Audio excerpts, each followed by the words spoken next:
This is the Chapter 3 Stigma Podcast. This podcast was created to be there for any individual who feels like they are at a low point in life and are confused, seemingly alone, and helpless in their situation. I am a recovering alcoholic, and I felt this way too, until I sat across the table from another addict who shared his story and made me realize that I was not alone in my struggles. My life was saved by this realization, and I hope to help anyone struggling by sharing my story to show you that you are not alone and that life can contain unbelievable riches and meaning. Welcome. I am glad you are here.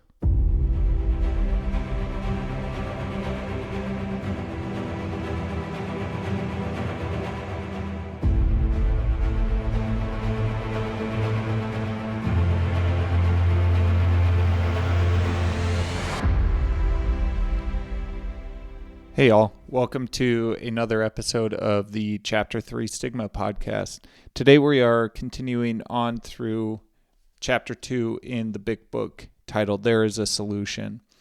And this next section of the chapter that I'm going to read dives into the why behind the reason that alcoholics drink. And I'm going to detail again the layering on of my story, but in particular my thought patterns, because for an alcoholic, for an addict, understanding and connecting with the why is often layered with excuses and confusion, genuine confusion, because as we'll discuss and get into it, oftentimes the why isn't well understood, and the why, quite frankly, isn't sensible when it comes down to it.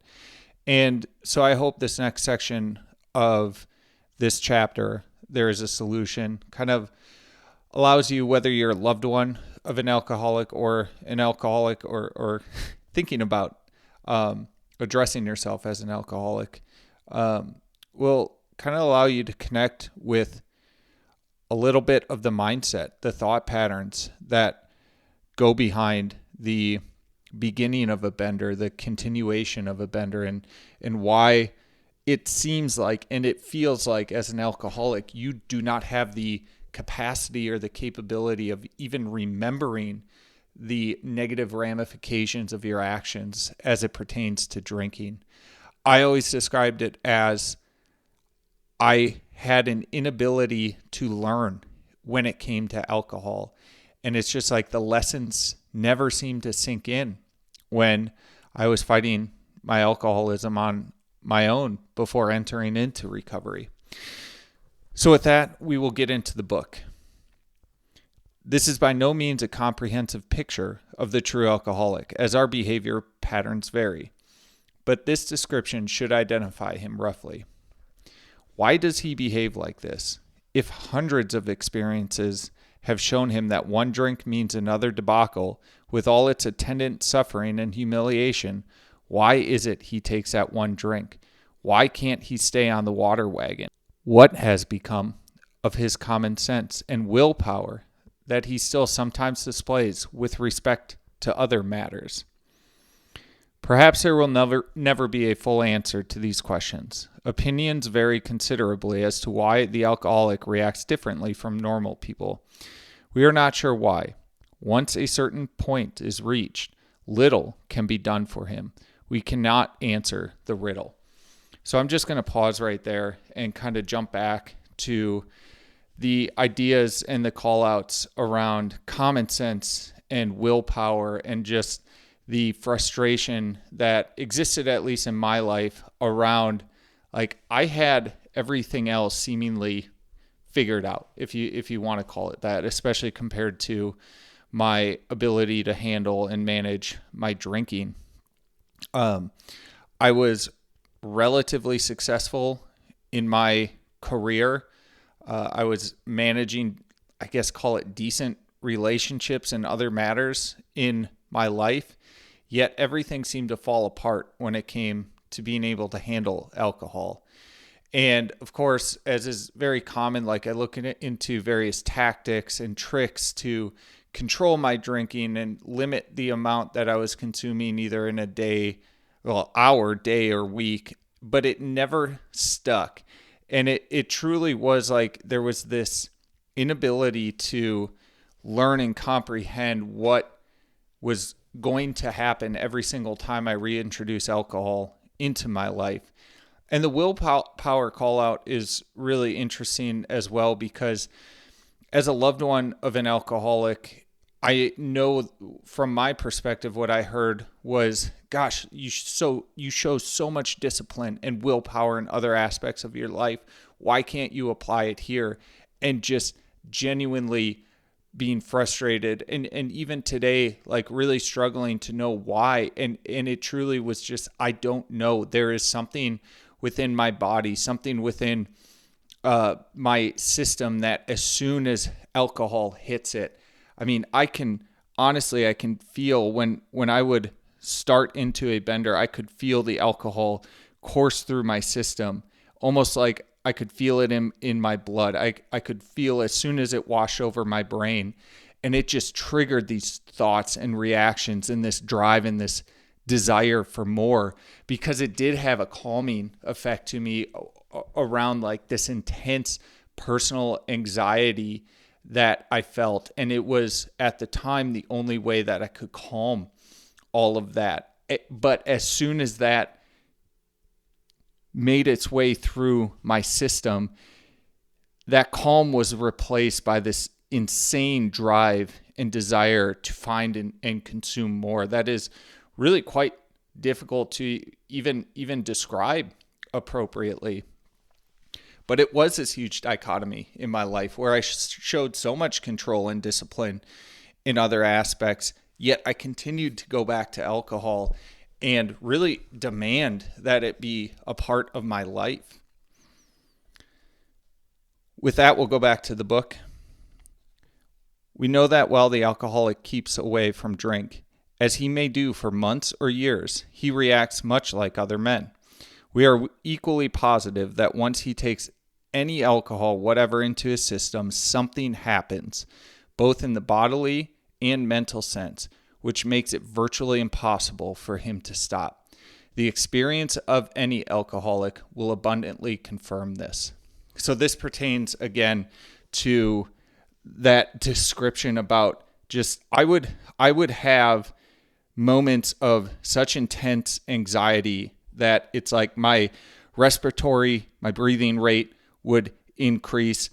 I would just get like general sensations of panic, where it's like sweaty palms. My heart would be racing. I could just feel that my senses were on high alert. It's like I was, it sounds odd to say, but it's like I'm shifting and moving my eyes all over the place at a speed that's just not normal, well beyond normal. And I would have these moments where prior to starting a bender, whether I had been 5 days or 20 plus days without a drink, where I would be standing there in my front entryway just going, Kyle, you don't have to do this. Talking out loud to myself, saying, Kyle, you're sober right now. You don't have to do this. But the breathing was short, shallow, fast. The heart rate was increasing. The palms were getting sweaty. And I was never able to convince myself not to go and get that first drink, because as soon as I cracked the can and took a sip of the first drink, all of that sensation, the increased breath rate, the heart rate, the sweating, just melted away. But then again, as soon as I could feel the alcohol coursing through my system, there became this insane drive and desire to consume more. I would start running the math on how much I could drink before my wife got home, how much I could drink and get away with it. And this was in the end days when things were very dark and I was isolating in a big way while I was drinking. But the way it manifested was in this manner nearly every single time. Now back to the book. These observations would be academic and pointless if our friend never took the first drink, thereby setting the terrible cycle in motion. Therefore, the main problem of the alcoholic centers in his mind rather than in his body. If you ask him why he started on that last bender, the chances are he will offer you any one of 100 alibis. Sometimes these excuses have a certain plausibility, but none of them really make sense in the light of the havoc an alcoholic's drinking bout creates. They sound like the philosophy of the man who, having a headache, beats himself on the head with a hammer so that he can't feel the ache. If you draw this fallacious reasoning to the attention of an alcoholic, he will laugh it off or become irritated and refuse to talk. So just a pause and a note on that point here.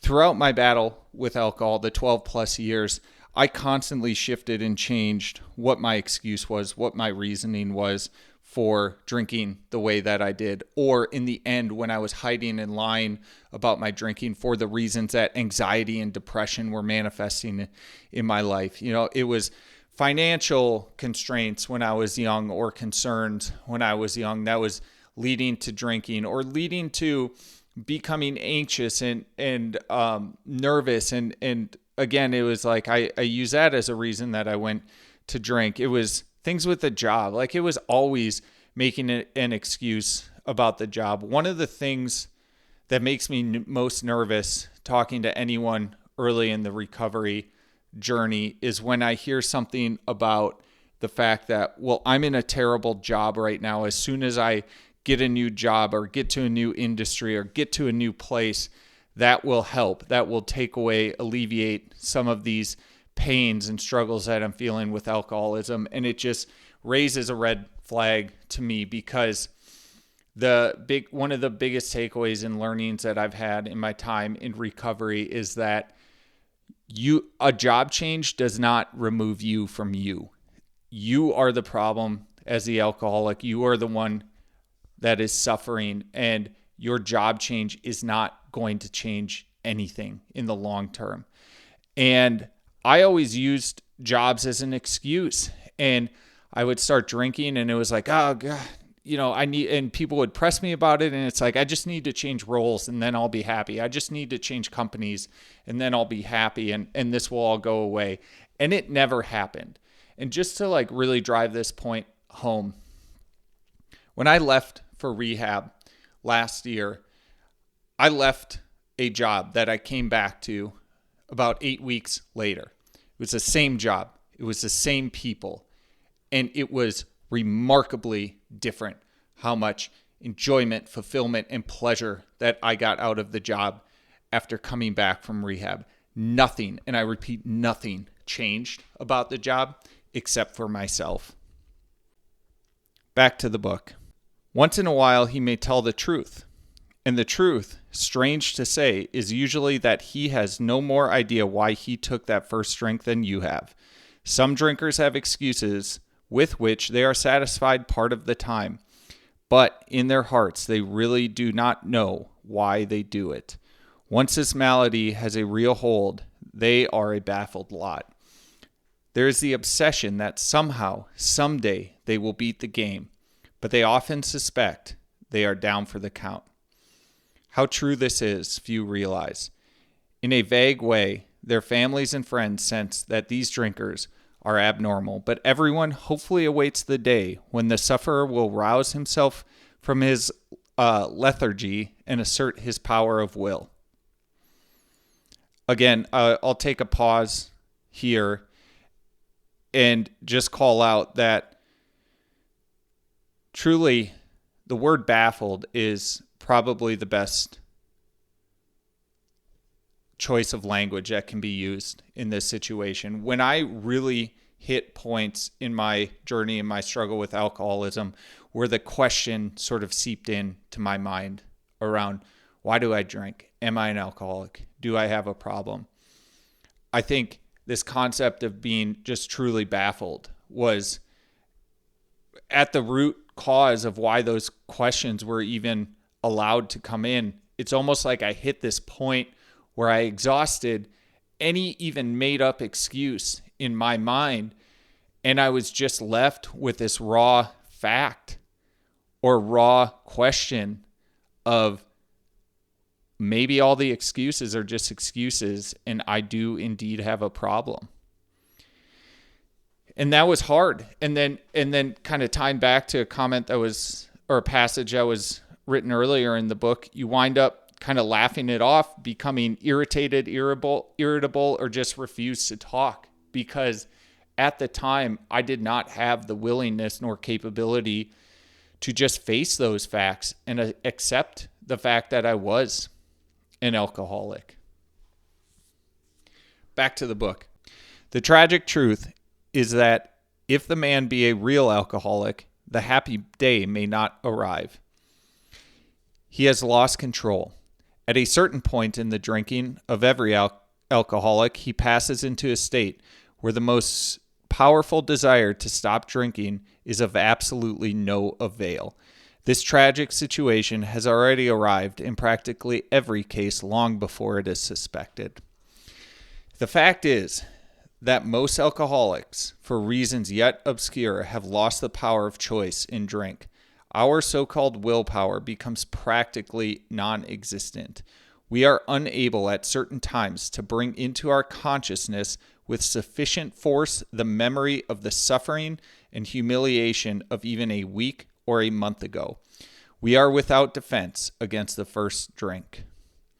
And I just want to pause there to say one of the things that I often repeated to myself, and the way I many times convinced myself to go back and drink, again, whether it was days, weeks, or months after my last drink, was this phrase: it will be different this time. I told that to myself every single time. And every single time, it was never different. My story played out the exact same way every single time that I drank, especially in the last 2+ years of my struggle with alcoholism. Back to the book. The almost certain consequences that follow taking even a glass of beer do not crowd into the mind to deter us. If these thoughts occur, they are hazy and readily supplanted with the old threadbare idea that this time we shall handle ourselves like other people. There is a complete failure of the kind of defense that keeps one from putting his hand on a hot stove. The alcoholic may say to himself in the most casual way, "It won't burn me this time." Or perhaps he doesn't think at all. How often have some of us begun to drink in this nonchalant way, and after the third or fourth, pounded on the bar and said to ourselves, "For God's sake, how did I ever get started again?" Only to have that thought supplanted by, "Well, I'll stop with the sixth drink," or "What's the use anyhow?" And I just want to take one more pause there. My phrase that I would repeat over and over is, "What's the point? It doesn't matter. Nothing matters." And I would just repeat that both to myself and when my wife would get home and ultimately have to take care of me, but more so press me with, "Kyle, what's going on? Why are you in this mood? Why are you feeling anxious? Why are you having a depressive spout?" Because again, I was lying and hiding the fact that I was drinking. And I would just repeat like constantly, "It doesn't matter. Nothing matters." And that mentality and that thought pattern is just incredibly destructive when you already have a body and a neurological system that is just primed and wired to just overconsume this poison and toxic drink that just mutes and destroys your bodily systems and your ability to function and handle emotions and handle all the aspects of life that come your way. It just kept coming back to nothing matters. What's the point? Back to the book. When this sort of thinking is fully established in an individual with alcoholic tendencies, he has probably placed himself beyond human aid, and unless locked up, may die or go permanently insane. These stark and ugly facts have been confirmed by legions of alcoholics throughout history. But for the grace of God, there would have been thousands more convincing demonstrations. So many want to stop but cannot. However, there is a solution. And with that, I'm going to stop this week's podcast. Again, I appreciate you listening in, following along on this journey. This has been an incredible experience to get to create, record, and put out there in the world. And in all honesty, it's helping me just remember and try to also track and understand my own thought patterns. And today's topic was a really good example of that, because the why am I doing this? Why am I taking this action? It was so confusing, and it led to so much distress and anxiety, and just caused me incredible inability of moving forward, because I wanted to understand my alcoholism in the sense such that I could keep and maintain alcohol in my life. And it was not until I fully accepted the fact that I was an alcoholic, and that being an alcoholic meant that I couldn't depend on my willpower. I couldn't depend on just gathering knowledge and understanding as much as I could about safe drinking, about the effects of alcohol. None of that mattered in my case, because I was an alcoholic. So with that, that's all I've got this week. Take care. Love you all. If you enjoyed this podcast, share it with others or give us a rating on your channel of choice. My hope is that my story can help others in their struggles with addiction or any other aspects of life that they feel could be bettered. You can follow us on social media at Chapter 3 Stigma on Instagram and YouTube. I cannot solve your problems for you, but I can listen. If you want to reach out with a message through one of those channels, I will respond and let you know that you are not alone. All the best, you are loved, and life is worth every struggle and bit of suffering you have to endure. Until next time.